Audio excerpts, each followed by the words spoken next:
ciudad venezolana y el petróleo.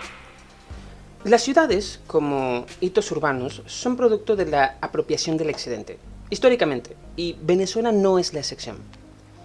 Además, para nadie es un secreto la profunda división que existe en las ciudades venezolanas entre el concepto de barrio y el de urbanización.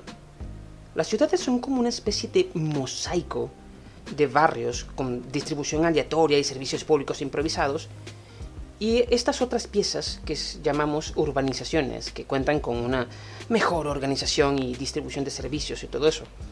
En un pasado había además una diferencia de clase social, de cultura ciudadana entre los dos, entre el barrio y la urbanización. Pero luego de la crisis que estalló en 2016 y la oleada migratoria que generó un nuevo movimiento en todo el mercado inmobiliario venezolano, eso cambió un poco, es cierto, pero en líneas generales se sigue manteniendo, ¿ok? Ahora, me pregunto, ¿vivir en una ciudad te hace ya un ciudadano? En un país donde las ciudades han crecido abruptamente junto a la población y donde la tasa de urbanización fue superior durante mucho tiempo a la tasa de natalidad, las ciudades crecieron aún más rápido producto de los procesos de migración interna. ¿Y qué es la vida ciudadana? ¿Es simplemente comportarse como un hombre ejemplar y ya? Bueno, en realidad solo puedes hacer eso si no pesa sobre ti la necesidad y la amenaza de morir de hambre. Y obviamente ser ciudadano es ser partícipe activo de la vida pública y someterse a las leyes de tu sociedad y contribuir con ella, pero en lo que respecta a Venezuela, y creo que en el resto del continente es así, en mayor o menor medida, aunque no lo puedo asegurar por supuesto, la ciudadanía es sinónimo de incorporación al proceso de circulación de la renta y del capital. Si no participas en el proceso productivo, así sea mediante la alienación y el sometimiento, pues no cuentas como ciudadano, estás al margen. El despoblamiento del campo trajo como consecuencia que el país tendió a convertirse en una gigantesca ciudad disgregada. Pero esta ciudad está como unida por una red de autopistas. La primera vez que fui a la capital, siendo niño, me sorprendió no poder entender dónde empezaba una ciudad y dónde terminaba la otra. Cuando pasas por Tocuyito, en donde, por cierto, aún hay un obelisco en memoria de la batalla que selló el triunfo de Castro y Gómez, cuando pasas por allí ves una única zona urbana que se extiende desde allí, o bueno, desde un poco antes, hasta casi salir del departamento. De hecho, es una línea continua de más o menos 44 kilómetros de largo, porque lo medí en el mapa, y donde tú ves población al lado y lado de la autopista, barriada tras barriada, conectando 4 ciudades distintas. Luego pasa lo mismo en el siguiente departamento. Es lo que los urbanistas llaman el área metropolitana. ¿Por qué se forman estos enormes conglomerados de población y masa humana?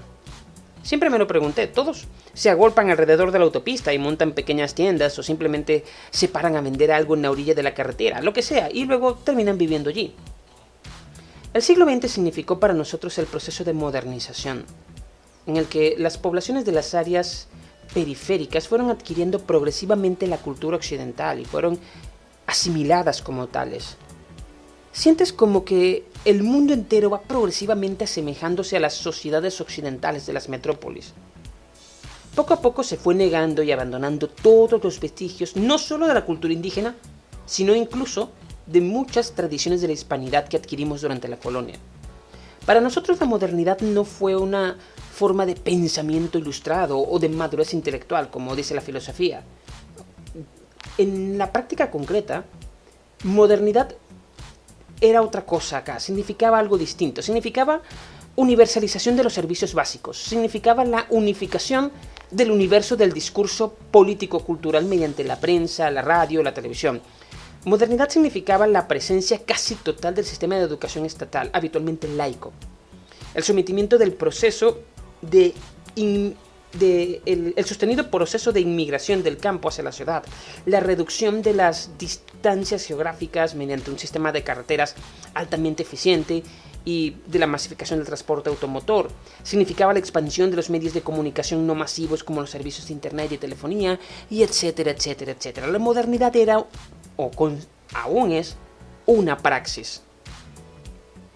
Venezuela tiene uno de los más altos porcentajes de urbanización del continente, por lo que la mayor parte de su población vive en las ciudades, pero es curioso que eso no signifique modernización. Las irregularidades en las condiciones de vida de la periferia de la ciudad y sobre todo de las relaciones sociales de la llamada cultura ciudadana hace que generalmente no consideremos al barrio como parte de la modernidad, a pesar de representar la mayor parte de la urbanidad de las ciudades y de cumplir, al menos nominalmente, con lo que popularmente llamamos moderno, con todo esto de los servicios y de la participación en el proceso productivo. Aunque quizás sea por el hecho de que, aunque existen servicios en las zonas de las barriadas, se han producido de manera irracional. Y lo curioso es que de paso se hace mediante la irracionalidad del mercado y no mediante la racionalidad de la planificación urbana, que es cualquier cosa menos mercantil. Además, la composición de las ciudades en cuanto a la distribución de la renta no es homogénea. La forma que tomó el proceso de urbanización refleja precisamente esa composición y esa dinámica social nacional. Esas masas de campesinos que mi abuela vio pasar y que fueron migrando continuamente durante décadas hacia las ciudades, iban precisamente a las ciudades donde la riqueza era la de la renta petrolera administrada por el Estado y por las transnacionales. No iban a las otras. En torno a las ciudades principales, las que eran el núcleo de la administración estatal, y eso en Venezuela significaba que administraban el crédito y la renta,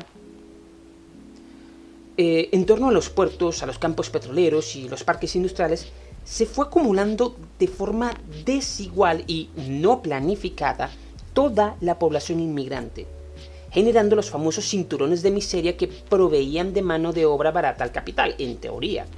El problema es que, desde luego, eran más de los que realmente se necesitaban, y todos llegaban a la ciudad por el mismo motivo, a competir por apropiarse de la riqueza de la renta petrolera. Y esto es un paralelo curioso con la formación de las ciudades en Inglaterra. Allí, el ejército y las autoridades procedieron a desalojar a los campesinos para asentarlos por la fuerza en las barriadas alrededor de las ciudades industriales, para poder así obtener el famoso ejército industrial de reserva que siempre comentó Marx y que vemos en todos los textos. En Venezuela el proceso fue, entre comillas, voluntario. Las ciudades se convirtieron en un gigantesco foso de leones o de caimanes en donde todos competían por apropiarse de una porción, por pequeña que fuera, de la riqueza que generaba la renta petrolera. Cuando analizamos los registros, la población de estos cinturones eran agrupadas bajo el rótulo de informales, lo que significa que estaban fuera de los criterios urbanísticos, los criterios formales. Independientemente de la forma de participación que tengan en la sociedad, estaban por fuera. Ahora, viene el plato fuerte, que es la idea que quería presentar en este punto. El problema fundamental de la ciudad venezolana ha sido la incorporación de las poblaciones informales a la vida ciudadana económica y políticamente. Ese es el tema central. La diferencia entre las áreas urbanizadas de las metrópolis venezolanas y los sistemas de asentamientos irregulares que las rodean, a pesar de que son mercados más o menos homogéneos, está en el tipo de relaciones sociales. Y un dato sorprendente es que las formas de relaciones sociales se reflejan en el urbanismo y a su vez lo determinan. Y uno podría pensar que, de alguna forma, estas zonas, estos cinturones de miseria debían funcionar como los núcleos o los centros de donde podía extraerse el plusvalor, precisamente porque son muchos y eso abarataría los costos y todo el capital variable pasaría a extraerse desde allí, que sería una porción considerable. Pero el problema es que la existencia de la riqueza petrolera hace que sea innecesario competir en el mercado por el capital variable, por el plusvalor que está allí, por el trabajo vivo. La renta petrolera generaba mucha más riqueza que la que podías extraer del plusvalor, y mientras alguien poseyera en su poder esa riqueza tan abundante de la renta, el que procediera a extraer riqueza de la acumulación por plusvalor, que es la forma de capital clásico, pues estaba condenado a fracasar en el mercado. Han habido intentos por romper con la hegemonía ideológica positivista en los espacios académicos y burocráticos que realizan las grandes obras de construcción y planificación. Es verdad, no una, sino muchas veces. Se ha buscado el reconocimiento de las poblaciones informales en la medida en que se han incorporado a la vida socioeconómica. El problema es que aún permanecía la misma configuración geopolítica del urbanismo y de la informalidad del asentamiento. En lo personal pienso que la política de reconocimiento de las barriadas sería exitosa solo en la medida en que las relaciones sociales y su vinculación con la ciudad como totalidad se hicieran estables. Y la estabilidad depende directamente de la participación en la renta y en el proceso de circulación mercantil. Y de hecho, la forma de apropiarse todos de la renta, y esta es una tesis de Briceño León muy interesante, de participar en esa competencia es a través del proceso de circulación mercantil. Eso explica por qué muchas veces el sector servicios crece tanto, muchísimo más que el sector productivo real, a pesar de la gran cantidad de capital que había en forma de petrodólares. La renta petrolera distorsiona aún más las relaciones entre los cascos y los centros urbanos, ¿no? Entre todo ese punto que es donde circula el capital real, la renta, y los cinturones de miseria, de donde, teóricamente hablando, comentamos que debería provenir el plusvalor en una economía de capitalismo clásico. Y esto es algo clave para entender a Venezuela. El petróleo distorsiona las relaciones capitalistas clásicas del país e introduce reglas nuevas, las reglas que hemos mencionado de la competencia por la renta. Esta deformación del desarrollo capitalista se introduce además también desde las políticas de Estado, que están basadas en una progresiva expansión de la distribución de la renta petrolera. Los puntos más elevados de mayor riqueza y democratización de la renta de esta nueva redistribución fueron durante los gobiernos de Carlos Andrés Pérez, el primer gobierno, y de Hugo Chávez, aunque esto fue en gran medida porque coincidieron en ambos casos con los elevados precios del petróleo en el mercado internacional, lo que nos dio como república un excedente sin precedentes en la historia del continente. Aunque bueno, en defensa de ambos gobiernos podemos decir que sí que hubo un esfuerzo por democratizar el acceso a la renta petrolera en ambas ocasiones.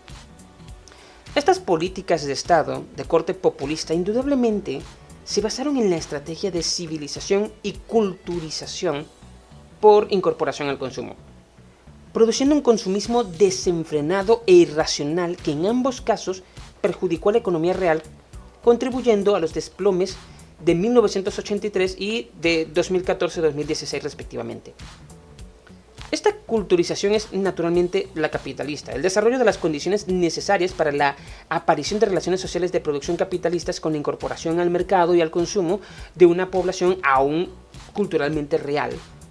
Población que se hallaban a medio camino, en ese momento, estamos hablando de los años 70 y sobre todo de la zona de los barrios excluidos, se hallaban a medio camino entre la ciudad y el campo en ese momento. En la actualidad es la que encontramos aisladas en los barrios marginales, ¿no? El objetivo central del urbanismo como política de Estado era la incorporación de las poblaciones atrasadas a lo que podemos llamar la modernidad capitalista. A pesar de que el ritmo de crecimiento de las áreas informales era muy superior a la capacidad de urbanización del Estado y del sector privado, el criterio de asegurar la hegemonía del Estado está presente en todo el siglo XX y XXI. Sencillamente el Estado no podía, a pesar de toda su intención, incorporar a todos estos sectores que llegaban solos, no tenías que movilizarlos como en Inglaterra. De hecho, los estudios sobre el pretorianismo y la influencia del ejército en nuestra historia política te demuestran este punto. Sería interesante discutirlos en algún momento. Lo que acabas de escuchar es un fragmento de un episodio de nuestro podcast En la esquina del semán. Suscríbete y dale a la campanita para estar atento a todas nuestras publicaciones y, si el contenido te gusta, no dudes en compartirlo con amigos, familiares o compañeros de trabajo. Síguenos en nuestras redes sociales. Estamos en Instagram y en Facebook como @enlaesquinadelsemán y puedes encontrarme en Twitter como @GabrielFénix. Encontrarás todos los enlaces, incluido Spotify, abajo en la descripción. No te olvides de suscribirte y compartir.